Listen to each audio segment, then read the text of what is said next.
What's up, everybody? DStyleBoxing here. I hope you're enjoying your Sunday afternoon. Check it out. So I had a video request by 78, so bear with me as I try to kind of explain a lot of this. So let's talk about title belts, right? Because it's obvious that in both um, forms of entertainment, if that's what you want to call it. One's a legitimate sport, and the other one is not. It's sports entertainment is what they call it, But it's title belts are important in both, right? In fact, there's a lot of similarities when it comes to the politics and a lot of these things, and when it comes to wrestling and boxing, and there's some obvious differences, right? But title belts. So look, we have to first try to picture a time, right, where there was no smartphones, there was no national broadcasted, channels, no TBS, no ESPN, right? The telephone was still a thing, and it's like you got to go back in time. There was only a couple channels on TV, etc.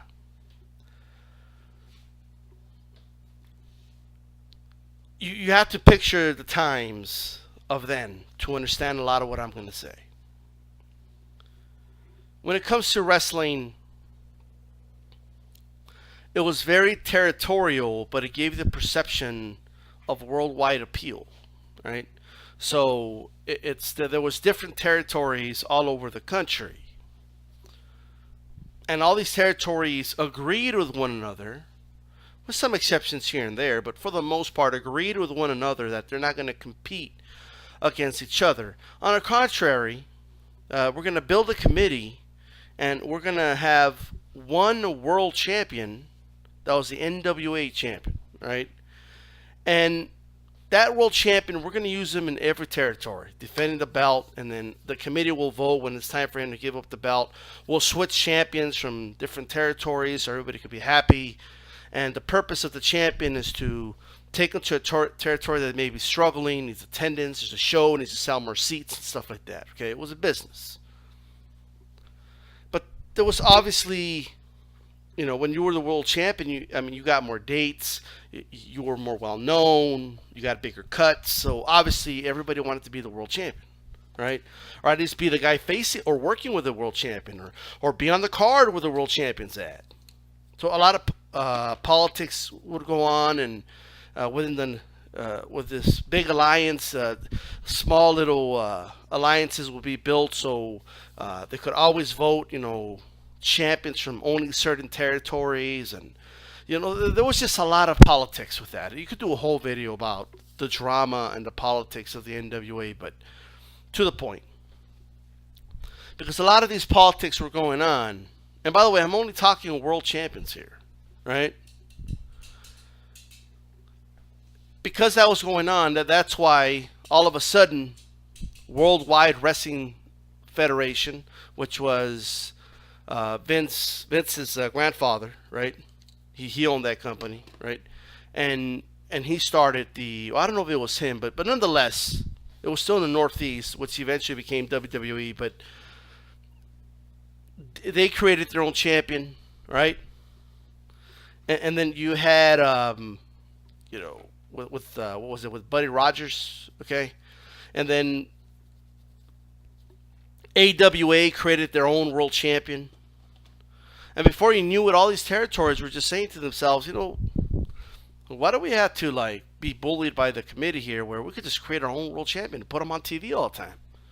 We just get a dude say he's a world champion, and we got it, right?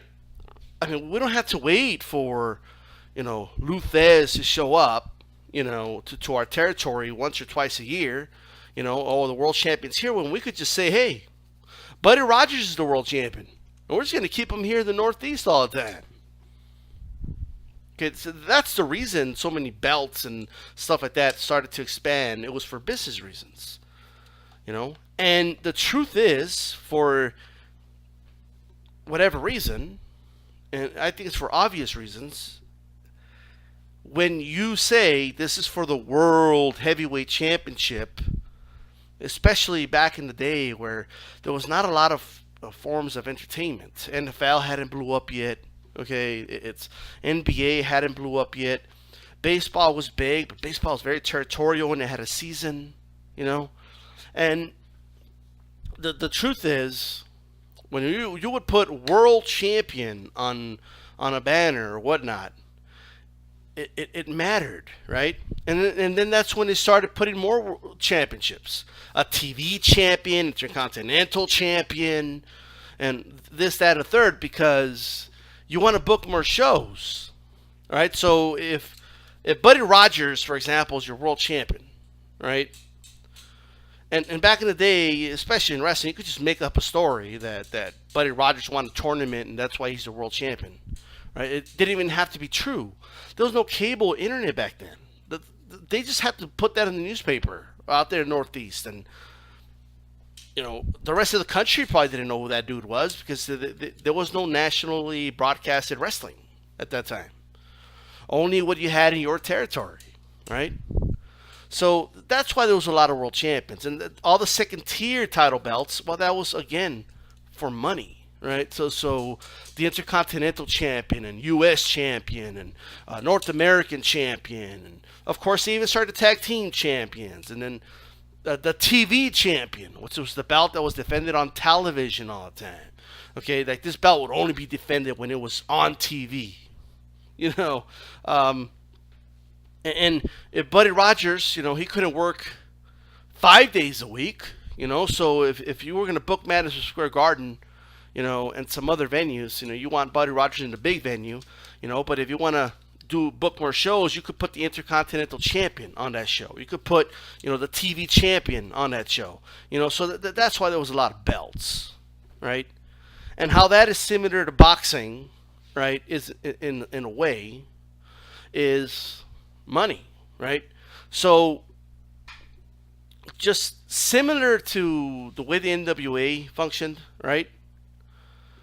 These sanctioning bodies, right, or that we know today, right, all got together, and the purpose was we're gonna have a committee and a president, and we're gonna oversee the rankings, and we're going to oversee that the champion defends their belts and all this, that, and the third, right?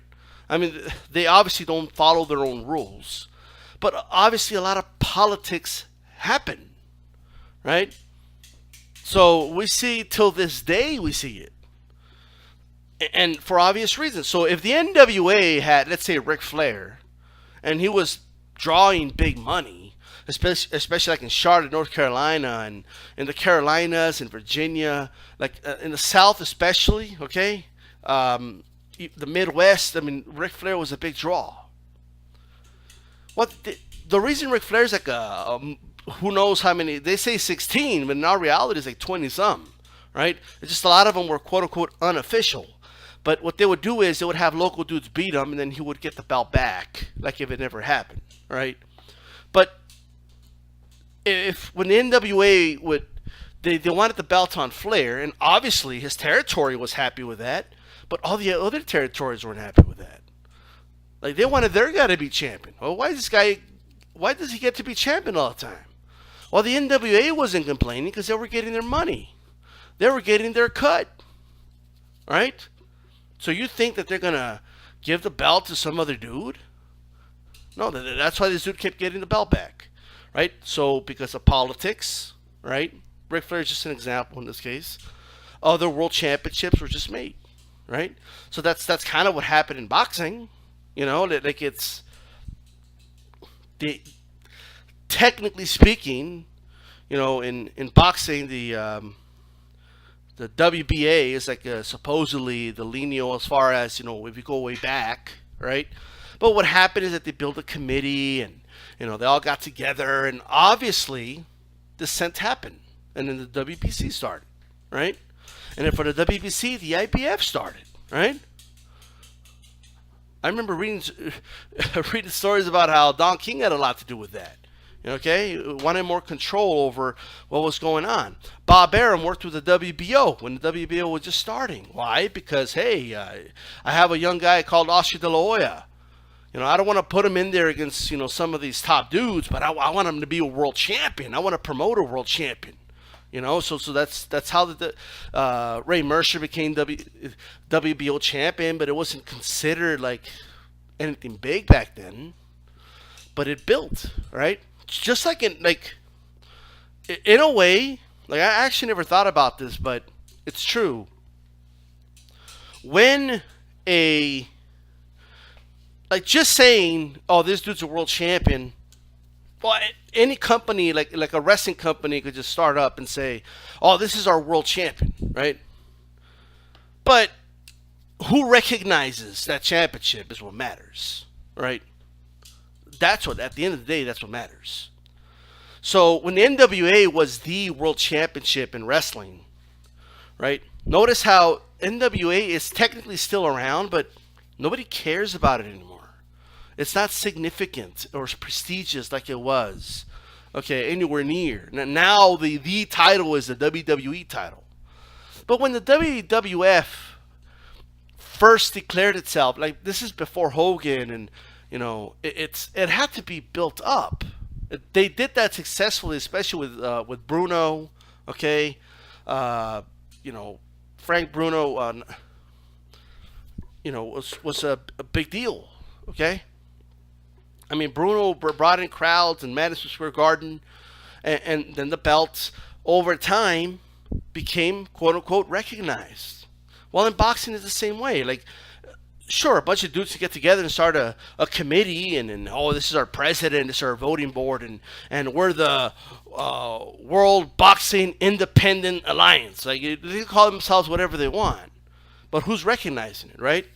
But what they want, that recognition. Over time, if enough fighters, carry that belt, if enough fighters fight for that belt, and enough times that belt is put around people's waist, and enough times it's on HBO and Showtime and Sky Sports, eventually, kind of like the IBO is doing now, over time it'll become more recognized. It's just the way it happens. It's just the way it is, right? But anyway, obviously in wrestling, there's technically they kind of do it in boxing too, like a North American Championship and stuff like that. But it's just not that big, in boxing, those titles. I remember when the North American Championship was a big deal when I was a kid in boxing, But just like in wrestling, titles can lose prestige with the more titles you have, right? It's the way it is. It's the more titles you have, the more less prestigious it is. The more that title, the more dudes win championships, the less prestigious being a champion looks like. It's just the way it is. It's the same on both. So anyway, I'm gonna go get myself some shrimp cocktail or something. Is what I'm gonna do, right? But I just thought it was an interesting topic. Shout out to 78. This is DStyle. And money's the root of all evil, guys. Anytime there's a problem and you scratch your head, you say, why do they do that? Money's behind it. I'm out.